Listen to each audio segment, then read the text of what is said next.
जैसे 65,000 वर्ष की आयु जब बीत गई दशरथ महाराज की, और 720 विवाह कर लिया, जब भी एक भी संतान न हुई तब चिंता लगी कि अब कहाँ जाएं, तो गुरुदेव जी के पास गए और गुरुदेव से निवेदन किया। वैसे ही आज उत्तानपाद महाराज अपने गुरु जी के पास जाते हैं और जाकर गुरु जी से निवेदन करते हैं, सरकार हमारे लिए क्या आदेश है, अब तक कोई संतान न मिली, अयोध्या को वारिस मिला ही नहीं। गुरु जी ने कहा इस कन्या के द्वारा कोई संतान नहीं होगी, दूसरा एक विवाह कर लो। तो उत्तानपाद का एक सुंदर विवाह हुआ जिसका नाम था सुरुचि। मैंने अपने उसके रुचि में जो होता था वो करती थी, वो सुंदर नीति से उसका कोई मतलब नहीं था। और प्रभु की ऐसी कृपा हुई कि दोनों कन्याएं, दोनों सुंदर पत्नियां हैं, दोनों को एक साथ सुंदर बालक जन्म होता। जो बड़ी राजमाता हैं उनके पुत्र का नाम है ध्रुव, और जो सुरुचि हैं उनका एक सुंदर पुत्र पैदा होता है जिसका नाम है उत्तम कुमार।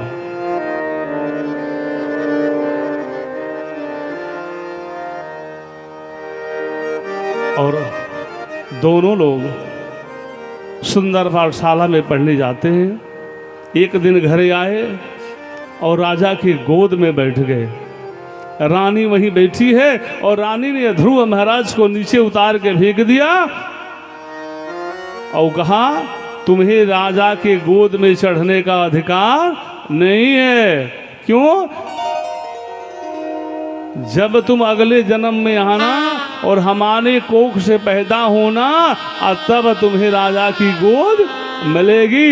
यह संसार के इस समय अधिपति हैं, ऐसे चक्रवर्ती सम्राट के गोद में बैठने का तुम्हें कोई अधिकार नहीं है।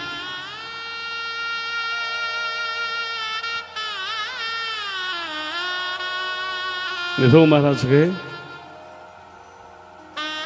और अपने माता के चरणों में गिर गए। मैया से निवेदन किया मुझे पिता की गोद चाहिए। जितनी मैया यहां बैठी हैं मैं सबसे निवेदन कर रहा हूं, आज ध्रुव जी महाराज जाकर के मैया की गोद पर गिरे और निवेदन किया मुझे पिता की गोद चाहिए। तो सुंदर नीति को बनाने वाली सुनीति ने कहा किस पिता की बात कर रहा है तू? ये तो तेरा नकली पिता है, अगले जन्म में तू इसका पिता था, इस जन्म में ये तेरा पिता है। यह तो सृष्टि का खेला है, माया है। अगर तुझे पिता की गोद चाहिए तो संसार के उस परम पिता की गोद को खोज ले जो असली है, वही एक सत्य है, ईश्वर ही एक सत्य है। उसकी गोद को पाने के बाद संसार में किसी गोद को पाने की कोई इच्छा नहीं रहती है। जा उस परम पिता परमेश्वर के गोद को ढूंढ ले, उसी को पाले, उसके पाने के बाद संसार में कहीं किसी की जरूरत पड़ती नहीं है। जो परम पिता परमेश्वर को एक बार ढूंढ लिया, उसकी गोद पा लिया, ऐसे परम महान पुरुष को फिर संसार में किसी पिता की जरूरत है ही नहीं। जो पिताओं का भी पिता है, जो परमात्माओं का भी परमात्मा है, ऐसे हमारे बिहारी जी भगवान के सुंदर चरणों को पकड़ ले, तेरा उद्धार हो जाएगा। इसीलिए उस दिन मैंने कहा था कि संसार में आज तक केवल 3.5 ही माँ हुई। त्रेता में एक ही माँ हुई थी, बड़ी सुंदर माँ थी।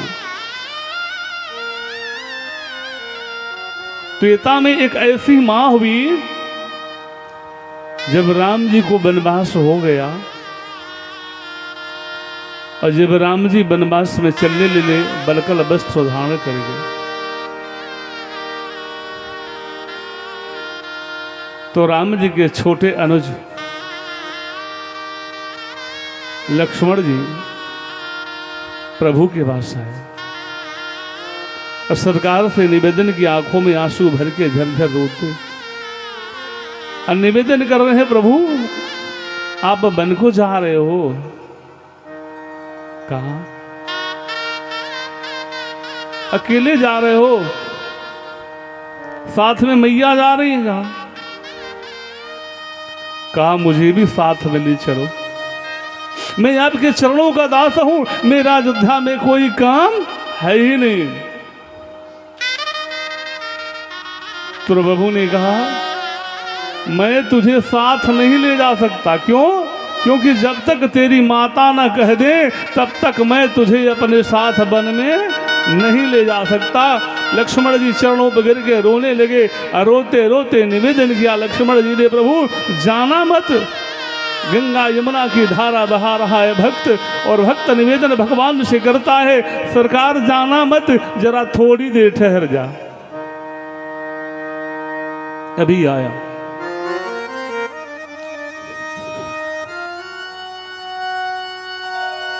और दौड़ के जाकर के मैया के चरणों पर गिर पड़े।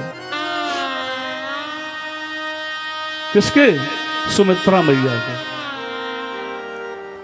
सुमित्रा मैया के चरणों पर गिर गए लक्ष्मण जी, और गिर गिर के चरणों में रोते वंदना करते, गंगा यमुना की धारा बहाते हुए लक्ष्मण जी निवेदन कर रहे हैं, मैया